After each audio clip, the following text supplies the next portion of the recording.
काल बोलला तुम्ही दिलाच आहे, कालच पाठिंबा दिला तुम्ही, तुमचा पाठिंबा तुम्ही कालच पाठिंबा देईल.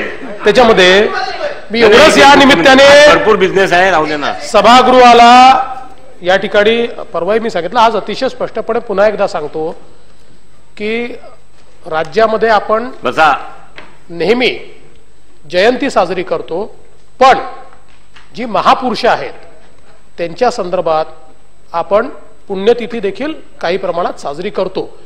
त्यामुळे महात्मा ज्योतिबा फुले हे खऱ्या अर्थानं परिवर्तनाचं जे जनक होते आणि स्त्री शिक्षण असेल किंवा रूढी प्रथा आणि परंपरा मोडून काढणं याकरता जे त्यांनी कार्य केलं, किंवा सामान्य शेतकरी त्या काळामध्ये सावकाराकडनं कशा प्रकारे नागवला जात होता त्याच्या विरुद्ध त्यांनी ज्या प्रकारे शेतकऱ्यांचे आसूड त्या ठिकाणी आपल्या समोर आणले, मला असं वाटतं की हे व्यक्तिमत्व खऱ्या अर्थानं इतकं मोठं आहे की राज्य सरकार त्यांच्या 125व्या पुण्यतिथीच्या निमित्ताने बृहद कार्यक्रम हातामध्ये घेईल आणि त्यांचे विचार या पुण्यतिथीच्या माध्यमातून सामान्य माणसापर्यंत पुन्हा गेले पाहिजेत, ते पोचले पाहिजेत, ते रुजले पाहिजेत, याकरता राज्य सरकार प्रयत्न करेल.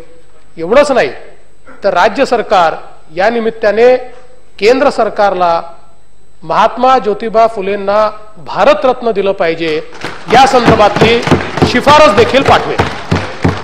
लक्षवेधी क्रमांक 10. सन्मान्य अध्यक्ष महाराज, बरं